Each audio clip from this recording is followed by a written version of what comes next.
One of the things that we hope to do in the next year or so is to try to use what we learned negotiating for lower ARV prices and lower diagnostic prices to get better, more affordable prices and adequate supplies of liquid culture testing, which would help an enormous amount in the most affected countries. And for the countries that have been battling AIDS for a long time, a lot of people are now going to have to be on second-line AIDS drugs in order to survive, if they also have tuberculosis and need to be treated. The most commonly accepted drug actually interrupts the impact of the second-line AIDS drugs. So they need a more expensive drug called rifabutin. It now is 50 times as expensive as the more commonly used drug, which I think is called rifampicin. We are hoping that we can get some real reductions in the cost of those drugs. When we were working in Tanzania, they asked us also to help with malaria, and we got the price of ACT from the manufacturer cut by 75%. Then with the government subsidy, since half the drugs in Tanzania are sold in private drugstores, the cost went from $10 to 50 cents. So we can do a lot of this if we just go to a high volume, low margin, absolutely certain payment system. But I will say again, we need to make sure the payment is there.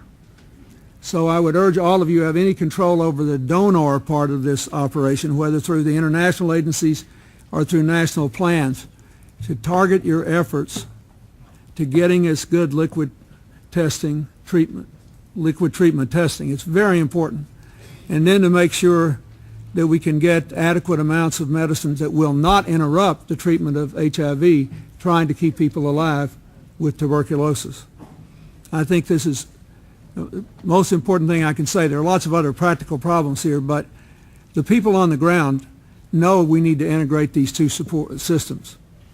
So what we need is money, adequately priced medicine, and adequately priced diagnostics. And then we need the systematic organization necessary to execute this. But as usual, I find that people who are living with this problem are ahead of most of us who are trying to deal with it.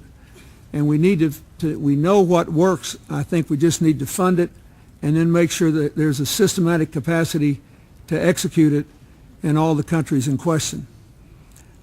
Let me also say I invited President Sampaio again to come to the global initiative that I host every year for non-governmental groups and businesses and philanthropists around the world, along with world leaders who come for the opening of the United Nations, because I think if an appeal on this front were made, there would also be a lot of private foundation and philanthropy money available to help to deal with this question so that we can speed it up.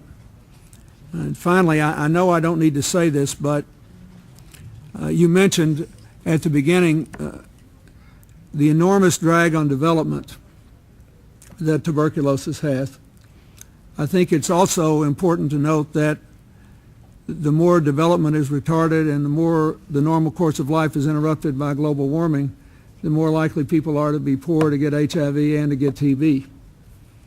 So I think it is important, even though it's beyond the scope of our meeting, to realize that this oil price spike has taken away 100% of the value of foreign aid and debt relief to very many countries in the world.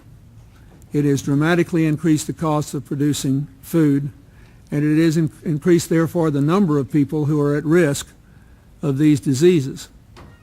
And so I just say that because we have a long way to go until all these countries are agriculturally self-sufficient. And I believe there's an enormous opportunity to get new investment in these nations for clean, independent energy to liberate them from a very destructive dependence on oil, which is making them less able to put the investments in to health care. And I don't think we should forget that.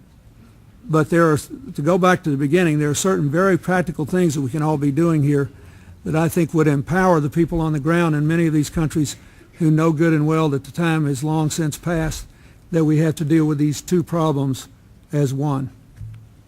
Thank you very much.